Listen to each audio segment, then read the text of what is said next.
Hey everyone, welcome back to the channel. Today we're continuing our celebration of the 30th anniversary of Jurassic Park by going back and taking a look at the toys that started it all. Today we're taking a look at probably the most iconic figure in the entire Kenner Jurassic Park line, the electronic Tyrannosaurus Rex. Or what the collecting community calls it, the Red Rex, for obvious reason. Now this toy came out way back in 1993. It is the largest figure in the Kenner Jurassic Park series.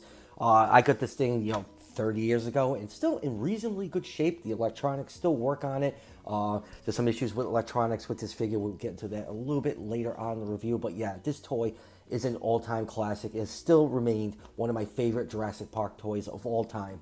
So let's just do a couple of quick facts on this figure before we jump into this review. This figure came out way back in 1993. I've had this toy for 30 years now. It's actually still in reasonably good condition. Electronics and action features still work on it. Back when this came out, on the back of the packaging of the Series 1 human figures, the picture of the T-Rex was not the T-Rex that you see right here. It was actually the Stan Winston Studios maquette model. That's the smaller version of the model that they use to construct the full-size animatronic. Was featured on the back of the packaging. So when I first saw the human figures, I'm like, oh cool, I'm getting this really kick-ass looking accurate T-Rex figure when it comes out. And I finally found it in the stores. Really excited that I found it, but I was like, what is going on? Like, why didn't it look like that?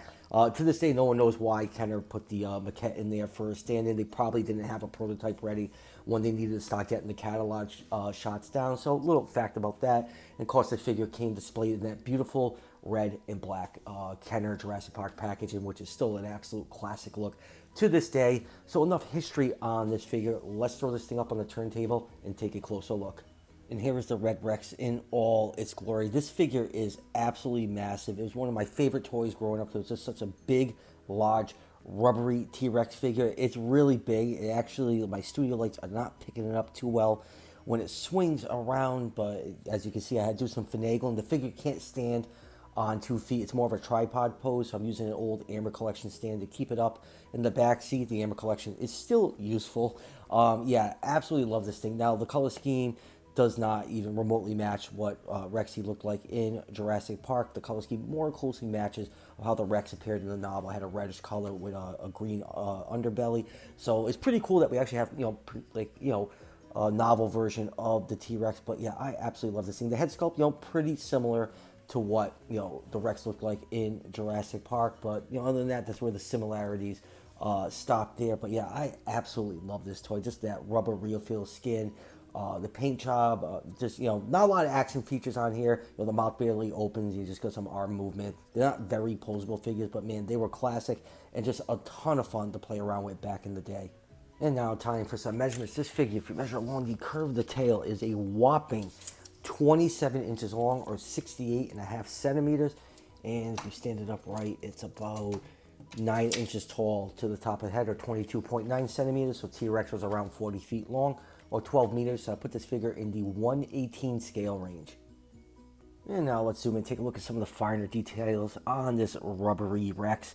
I just absolutely love this toy. It just feels so good to be handling these old toys and reviewing them.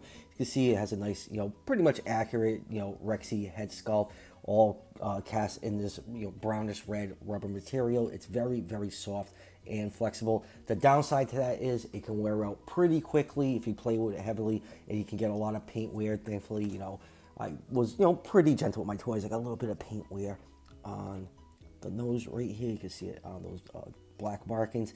The eye is painted a yellowish green color with black pupil. It's a slit pupil, and you do have a little bit white in there for that reflective look. Teeth are painted a nice white color. Inside the mouth, you can see you got tongues and gums sculpted in there, and on the roof of the mouth. Now there is a mechanism inside the mouth that allows it to open. All you have to do is squeeze the chest right here, and it'll open up, and you get this very inaccurate T-Rex roar.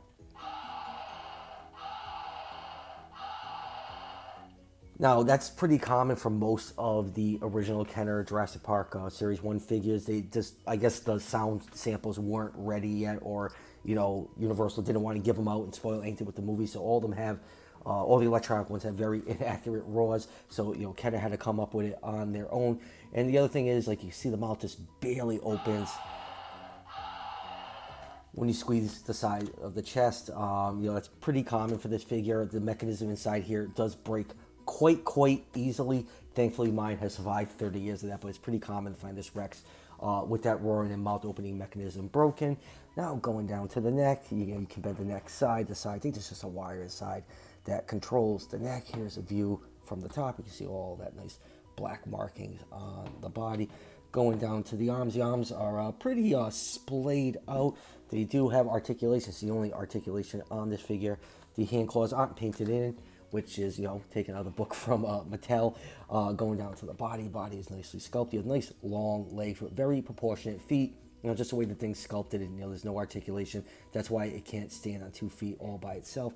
You have this nice, airbrushing of dark coloration on those legs. Toe claws are painted in black, and then flipping the figure over, you can see this nice bright green coloration underneath the lower jaw, all the way down the belly. You can see the box right here for where the sounds come out of the speakers, all the way down to the tip of the tail, and then going down to the tail. Tail has like a foam fill in there just to flush out a little bit, and it curves down to the bottom because that's the way it was stored in the box. And a lot of them you get like this bent tail crease in the middle, but I actually used a hairdryer and kind of got mine worked up. You do find a lot of them with like a crease like that from it being bent in its original packaging. So yeah, pretty cool toy. And there's one other action feature this thing does have. When you slam the feet down, you do get the stomp in action. Oof, I thought I broke it for a second, but yeah, pretty cool action feature.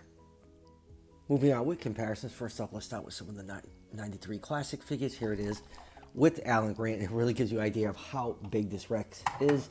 And then here it is with the Jungle Explorer and Ian Malcolm.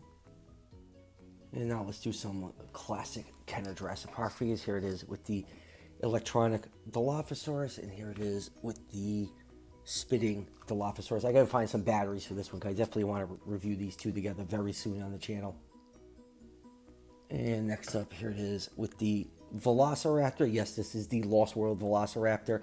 It's the same exact mold as the Jurassic Park Series 1 Raptor, just in brighter colors. Have no idea where my Series 1 Raptor is. It's definitely somewhere downstairs kicking around in a box. And here it is with the original Kenner Stegosaurus. I still love this absolutely goofy looking bastard. And next up, here it is with the original Kenner Triceratops. I think those two look really nice together. I can't believe it took Mattel forever to give us a large size trike. The Triceratops just did not get a lot of respect in size after the Kenner one. It took 30 years for us to get a big one. And speaking of that big one, here it is right here, Mattel's Habitat Defender Triceratops. And I think this Rex and that Triceratops look absolutely fantastic next to each other. They scale really well with each other, and this one's just retro enough looking to fit in with the Kenner Rex.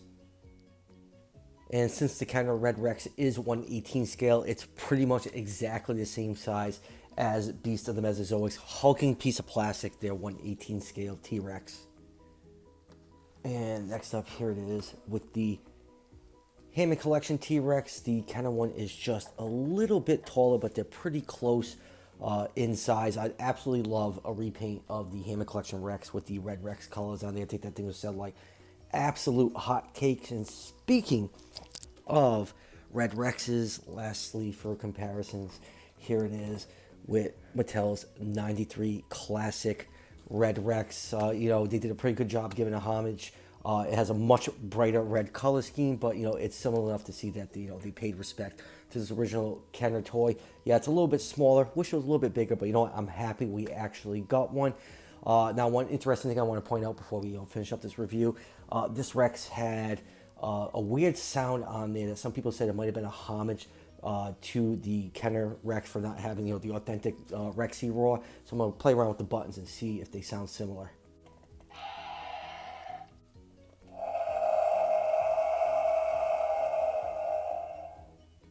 Not really, but I guess it is a cool homage. I guess maybe that's what they were going for with this. So final thoughts on the Kenner Red Rex. It's an all-time classic dinosaur toy. Every time I hold this thing, it just brings back a lot of great childhood memories for me. If you don't have one and you're a Jurassic Park fan, definitely try to add one to your collection. It's an all-time classic.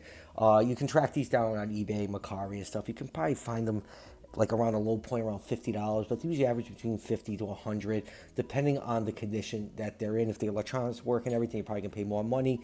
Like I said, the electronics are very, very fragile in this thing. I'm actually lucky mine still works. So good luck if you're trying to hunt one down. So that will do it for the review. Taking off for Chicago for a few days. I'll be finally seeing that big bitch Sue that I've been dying to see for like, when was she discovered? I think it was it 20 years ago or 25 years ago the other day? Wherever it was, but I'm finally heading out there to see her, and I'm going to be taking lots of pictures. All that stuff will be on my Instagram. The link to my Instagram is down below in the description. And when I get back, my Beast of Mesozoic Wave 2 figures should be here, so expect reviews on the rest of those. And as always, if you're enjoying the content on this channel, show your support by hitting that subscription button just below the video. Each subscription helps out the channel tremendously and is greatly appreciated. And I'll see you guys for the next one.